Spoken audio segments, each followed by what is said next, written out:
What is going on, everyone? DSP here, and this is going to be a special video not like probably any other I've ever made in my life. I'm being serious. In regards to some things that have happened in the past week, in particular, two things that happened on the same damn day, like literally right next to each other, and it was just such a, I can't even describe it. It was just such a negative thing that, you know, everyone knows one of the things I'm mentioning, and we'll talk a little bit about it, but the other thing as well.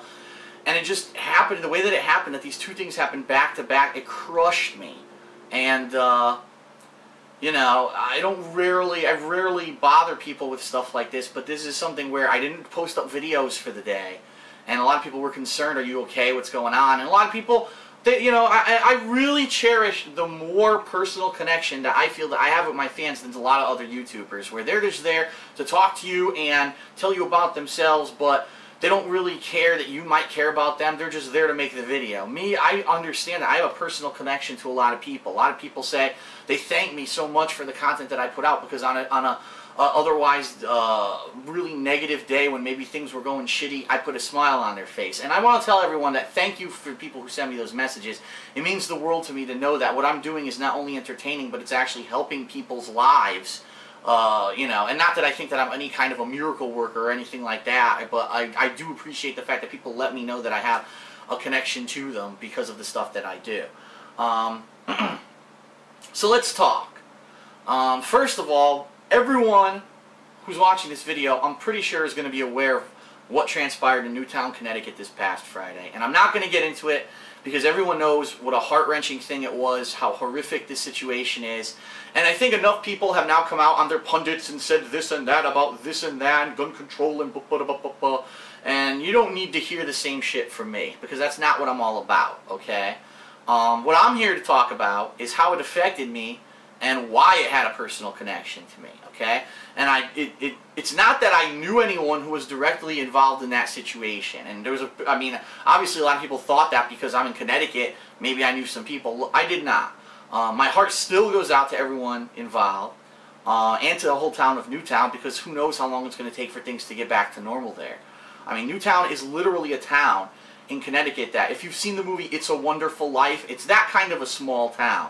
Everyone knows each other, everyone loves each other, everyone's like, you know, it's almost like an open door mentality where you don't have to worry about people who are going to, you know, be dicks and steal your shit and you're going to get held up and there's crime and stuff like that. It's more of a hometown, local, small area feeling.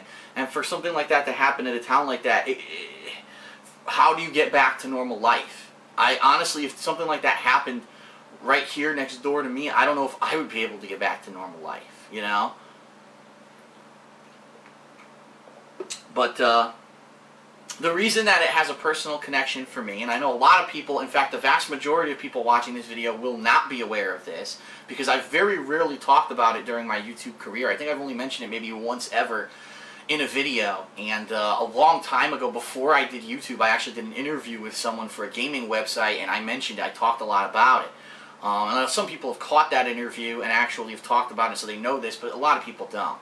My best friend, well, okay, I'll be honest, he wasn't my best friend, he was one of my best friends. I never really in my life have I had a best friend. That's kind of weird. I have, like, close friends, but I've never had one who was like, oh, you're my best bud. But, well, anyway, I digress. One of my best friends when I was growing up as a teenager, throughout my high school years and my years where I was basically coming up in the arcade community, when I was playing Street Fighter in my local video arcade and I was actually getting to a level where I could play it competitively, well, one of my best friends was murdered during that period of time. In fact, very similar situation. It was a semi-automatic assault weapon. He was shot 13 times in his chest, and he just had no chance, okay? It was a gang-related thing. It was a gang initiation, apparently, where some kid was told, well, if you're going to prove that you have the chops to be in our gang, you got to go kill someone. It was completely random. There was no intention behind it whatsoever. It was a worthless act. It was a complete waste of life, which is pretty much, again, drawing amazing parallels to what happened in Newtown this past Friday. And I'll be honest with everyone, I don't talk about it a lot because it still hurts, and I still miss him. And this was a guy who, you might actually have heard of him, some people might have. His name was T. Carter, his full name was Telvance Carter. And he grew up in Bridgeport, Connecticut, which is actually where I grew up. I don't live there anymore, but we grew up in the same arcade. We basically both went to this arcade as kids, got better at games, and I'll be honest, he was always better than me at fighting games. There was very rarely a fighting game that he was better than me at, that he wasn't better than me at. And over time, he became to take it to the point where he wanted to get to a competitive level, and he started traveling with other people in Connecticut to out-of-state tournaments. He was the one who literally got me hooked on competitive Street Fighter and gave me the push to get off my lazy ass and to start traveling for Street Fighter. And he's really I could probably say he single-handedly is responsible for my competitive Street Fighter history. If it wasn't ever for him giving me the nudge and showing me, hey look, there's this competitive community out there, it's really fun, you're going to want to get involved, I never would have ever done anything probably in a real tournament. And so I owe it all to him. And you know, it's funny how directly relating to that, how my life has gone in certain directions. If I had never done competitive Street Fighter, I may have never been known in the gaming community. I may have never actually gotten popular when I went on YouTube, because a lot of people watch me for my fighting game coverage, and I might have never had that, and I might not be where I am today.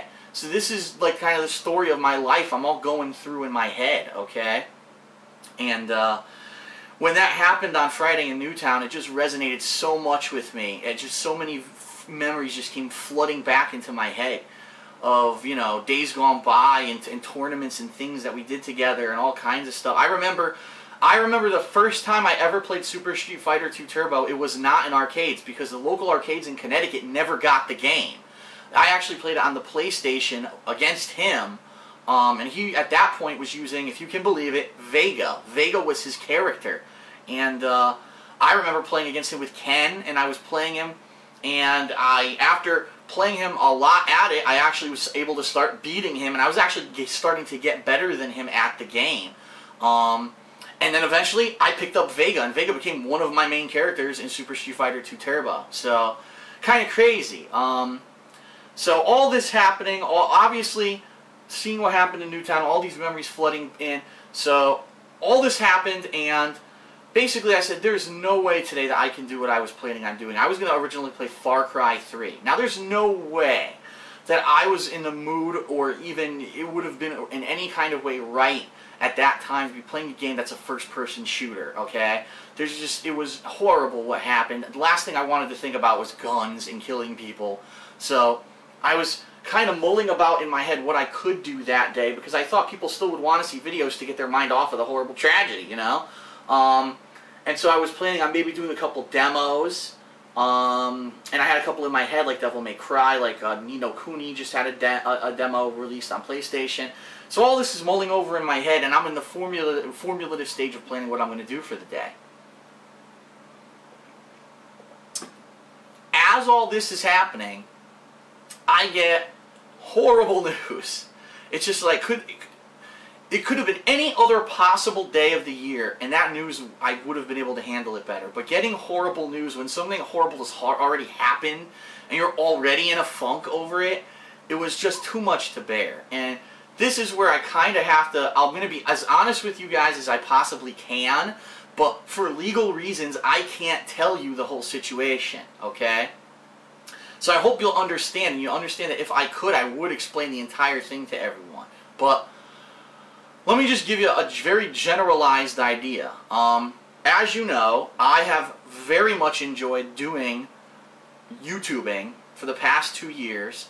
I've been able to support myself doing it.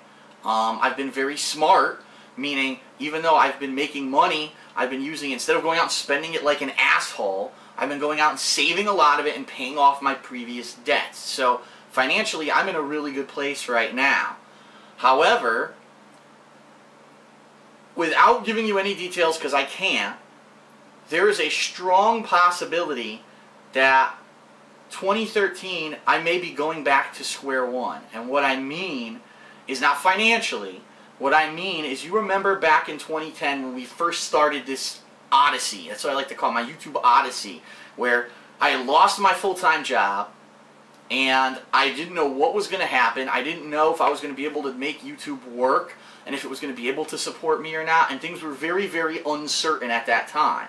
Now, over the past 2 years, obviously things have gone well, my viewership's been good, and, you know, things have been doing well. I'll be honest with everyone, in 2012, not as much as in 2011. In 2012, my viewership did dwindle a bit. I believe in somewhere in 2011, I had something like 96 million views during the course of the year, which is amazing. I mean, I'm not complaining by no means. I mean, that's a ridiculous amount of views. And then in 2012, it's looking like if everything averages out, by the end of this month, I'll probably have around like maybe 82, 83 million. So there's a gap there. There's a gap of about 10 to 15 million views where those people are just not watching my videos anymore. Now, whether it's because I was putting out too many videos and some people felt left out, whether it's some people just got offended this year because maybe I was policing some comments and they said something silly or, you know, immature or uncalled for and I blocked them, and so some people are leaving. And then I think there was actually a mentality of, there was a bunch of people who were kind of like malicious to me, trying to say things about me that weren't true. Like, I block everyone in the comments. No, that's ridiculous. That's absolutely ridiculous. Do you really think I have time to sit here and read all the comments on every one of my videos? You're out of your mind, okay? But sometimes I do happen to check some, and if I see nasty shit, I take care of it. And that's because, again, I have a personal connection to my fans and my YouTube viewer base. So maybe there's some people who are turned off by that this year, and they left.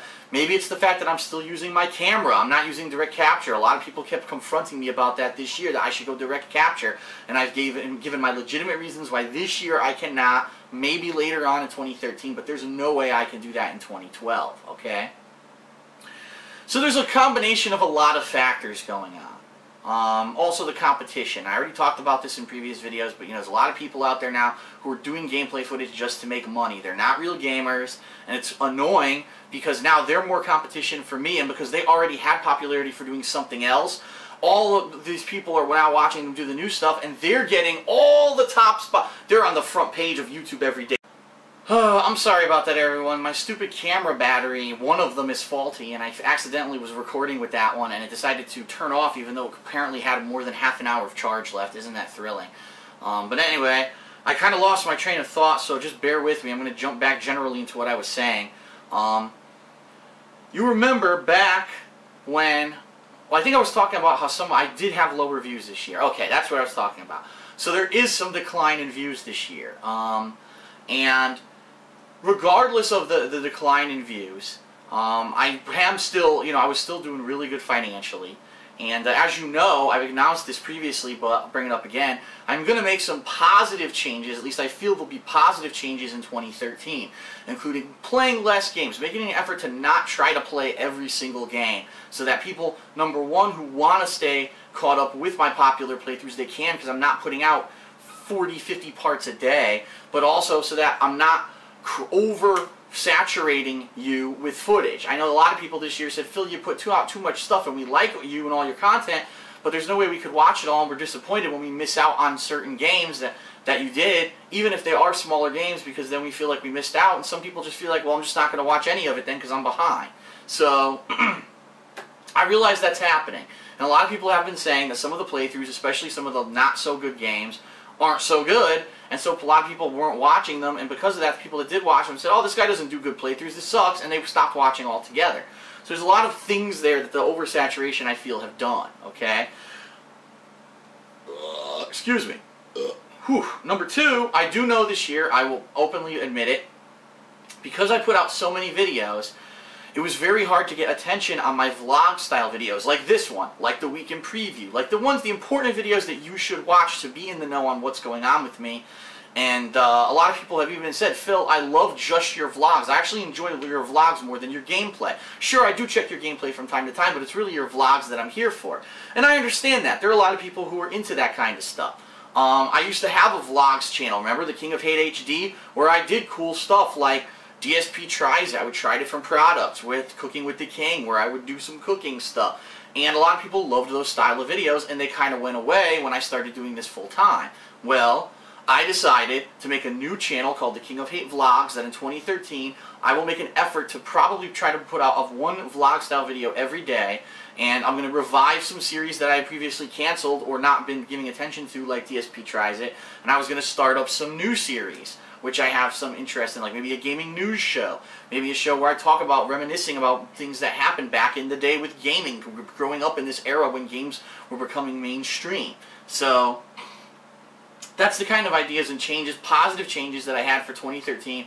Now, hopefully, I could at least maintain what I'm doing now and not be losing views every year. But ideally, obviously, I'd love it to turn around. I'd like to get more viewership next year. That would be really nice. Well, I got some news on Friday, and when I said earlier that I'm back to square one, it's basically like this.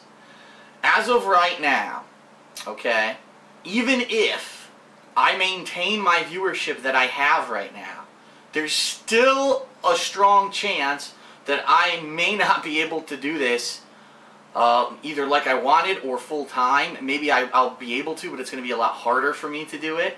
And definitely, it's looking like some of the things that maybe I definitely wanted to do in 2013, such as possibly move out of this condo into a bigger place that maybe Leanna and I could live in, it may not happen.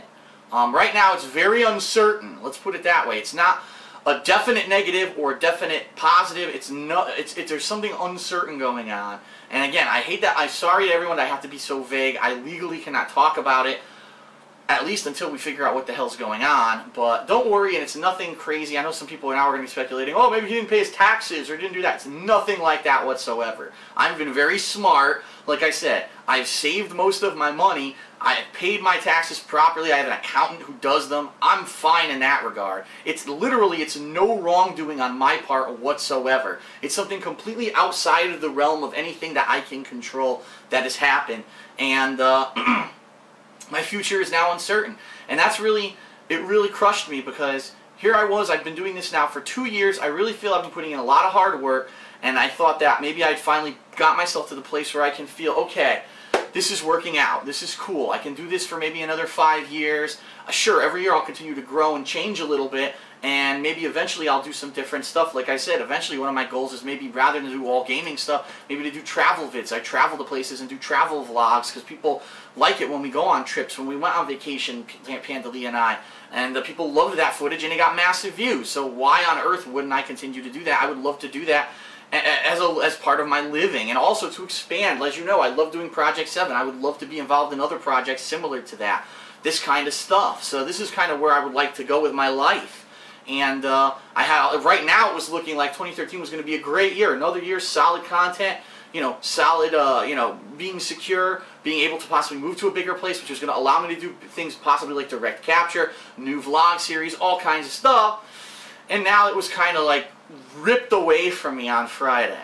And I know I perfectly understand how wrong it is that when you have a horrific tragedy like what happened in Newtown, to be thinking about yourself. And trust me, that wasn't really, what I was trying to do or what I had intended. It's literally, I got the news at the same exact time that all that was going on. So you have a combination of this horrific thing making me reminisce about horrible things in the past, and then this other bad thing that happened, and it was just like way too much for me to handle, and I said, I can't film. And that's what happened on Friday. I just couldn't do it. I couldn't film. I was like, if I do it, I'm going to be all bummed out. If anything happens with guns, I'm going to flip out. There's just there was a lot of stuff on my mind. As of today, I am feeling a little better, just so everyone knows. I'm definitely still not happy, especially because, like I said, there's this big uncertainty in the air, and right now, things are being done behind the scenes of stuff to figure out what exactly is going on, and if I will actually definitely be affected negatively in 2013 or not. But all that being said, I'm not defeated. I am not the kind of person that's going to say, oh, well, the dream's dead, fuck it, The thing is, there's a couple things. Number one, I love doing what I'm doing, okay? I absolutely, for the past 2 years, have been an insane blast. And I can't believe that I'm doing this and it's successful and people are enjoying it. And I'm like I said, I'm financially stable, and it's just such an overwhelming positive. I also love the fact that I have a direct connection with my fans, and I'm able to make videos like this, and you guys are able to talk back at me, and we're able to know each other a little better in that regard. And I would never want this to go away, okay? I just want everyone to know that. It would never be my intention to have to stop doing this. But number two, and this is kind of the other thing that's like really terrifying, there's just no jobs. And I'm so sick and tired of going on TV and you hear, oh, unemployment is down. Guess what? And this is what people aren't telling you, okay? You want to know why unemployment rates are down? Because the unemployment board just sent out letters to everyone saying we're cutting everyone off. The government has not approved any additional funds for unemployment. Therefore, everyone's getting kicked out of unemployment. So literally, as people are getting kicked out of unemployment, they're saying, oh, the unemployment rate's going down. No, the people are still unemployed. They're just not able to file for unemployment anymore. So it's a completely skewed data. I know this for a fact because my dad just got his letter. You remember my dad got laid off earlier this year from the same type of job that I had, and I was laid off from in 2010. Well, he hasn't found another job yet. He's been on unemployment. They just send him a letter that he's getting cut off, I think as of January something. There's no more unemployment.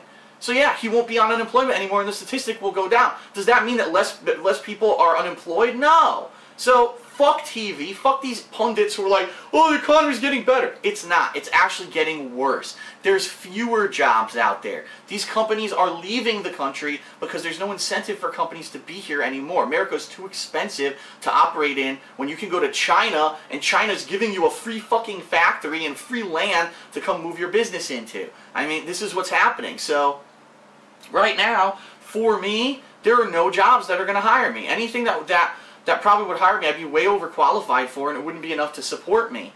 In my job sector, there are no jobs, and actually the company who I used to work for, just to give you an idea, is talking about leaving the country. So there's nothing here. There's nothing. It's barren. There's nothing going on with jobs. So for me, if I were to lose this, if I were not able to do YouTube full time, I don't have a fucking clue what I'm going to do. The good news is, like I said, I've been smart. I've saved my money. I have a lot of money in savings. So even if YouTube shut down tomorrow and there was no way for me to make videos, I would still be good for a decent amount of time. It's like I said, it's not like one of those people, oh, I'm making big YouTube money. Let me run out and buy a fucking, a Corvette, and let me go out and fucking, get a boat. A lot of people gave me shit earlier this year when they found out that I have a BMW. Well, it's leased. It's not purchased. It's only a 2-year lease, and I don't know if I'll be getting it again after that. It all depends on how much money I'm making. But also the reason I got it is because my last car was I bought a cheap-ass car, which is what most people drive, and the thing was constantly breaking down. I literally paid for the car almost 3 times over, to the point where I paid probably more overall time for that car than I'm paying now for my BMW. And by the way, my BMW has full maintenance for free when I bring it to the dealership that's only like 2 miles away. So I don't have to pay for oil changes, I don't have to pay if anything goes wrong with the car, they take care of it. So that's why I'm doing that. It's not because I'm making giant money and I'm overspending my means or anything like that. But it's good. It's a positive that I've been smart and I haven't spent my money. But it's also a giant negative that maybe that's it, and now I'm going to have a limited amount of time to figure out something else that I can do until I finally find somewhere to work. I don't know. I don't know what's going on. Like I said, it's massive uncertainty. All this that I'm talking about could literally never happen. All this that I'm talking about could happen tomorrow. I have no idea. So there's kind of crazy stuff going on that I can't talk about, but I just want to let everyone know that no matter what, I'm going to do what I can to try to keep doing what I do on YouTube. Okay? Like I said, I wouldn't give it up for the world. It's too much fun. It's too much of a positive feeling. My fan base, I wouldn't want to be disconnected from everyone all of a sudden, So we'll see where it goes. As things happen, I will definitely keep people in the know. And if I ever can talk about this whole situation, I will. I'm sorry I had to be so general, and I know a lot of people right now are scratching their heads. They're like, I don't know what the fuck he's talking about. I'm sorry. I wish that I could, but I just can't. But I'm going to stay positive, which is really what's gotten me to where I am right now, How many times, how many roadblocks have I faced between my channels getting shut down, people trolling me, people getting me thrown off of Blip TV, people getting me thrown out of AdSense. Now all of a sudden I had more setbacks this year where MagFest didn't approve our panel, couldn't get a vendor table, so that was a positive thing that got taken away. Project 7 getting postponed and or suspended and or whatever you want to call it indefinitely. And, we're always going to have these challenges. In life, you're always going to have something. You're never going to have a day of your life where you're going to be 100% at ease and there's no risk of anything that could go wrong and you're always going to feel 100% secure in what you do. I really, at this point in my life, I'm 30 years old, I don't think I'm ever going to have a day of my life where that's how I'm going to feel, because this stuff keeps creeping up. It always seems you fight enough, you get to a great positive point, and then something, a big deflator happens. But what I can say is, by no means am I going to stop doing what I'm doing. I'm not going to stop being positive. I'm not changing my plans. Like I said, I still have these great plans for 2013. There's no reason to change them as of now. And we're going to see where this goes. And fingers crossed, this whole thing going on gets resolved and things go back to normal, and I can possibly maybe get a bigger place next year where it's going to be even more fun content for everyone. I think it's going to be a major positive, but we're going to have to see where it goes and what happens with that, okay? So that's what happened to me on Friday. That's why I was so down. That's why there were no videos. Such a massive combination of two horrific negative things happening at the same time. And for me, it was just like, rather than permeate everything with negativity and just sadness, which is what I was feeling at that time, let it settle in. And I think it's worked out fine, because like I said, I'm feeling much better now. I'm still uncertain about certain things, but I am feeling much better. And hopefully something will be done about gun control. I'm not going to give you any political speech about it, but hopefully these things that keep happening, these horrific tragedies, hopefully someone's eyes will be opened and they'll say, fuck this stupid nonsense about it's affecting a business, and say, no, it's just something that needs to be done because no one else needs to be hurt. Okay? But that's just, me shooting off from the hip. I'm not going to give you my full, my full opinion on that, because I really don't feel that I'm anyone in a position to talk about it. But all right, so that's it, everyone. Thank you for watching the video. I hope now at least your eyes have been opened a little bit as to what was happening and what happened on Friday and why I was affected the way I was. Thank you for being concerned. I got so many well wishes from people that I want to say thank you for being concerned and for showing your, that overwhelmingly that you care. And again, my heart just goes out to anyone who was affected by the Newtown tragedy. Knowing personally how horrible it is to lose someone that you really love, and to see it happen to so many innocent people, young people, who just didn't deserve that. It's awful. And that's just where I'm going to leave it. There's nothing more to be said. There's I don't have a soapbox to stand on or an agenda to push. It just affected me, and I felt like I would let everyone know and talk about it a little bit. So, thanks a lot, everyone, for watching the video. I appreciate it, and I'll see you later.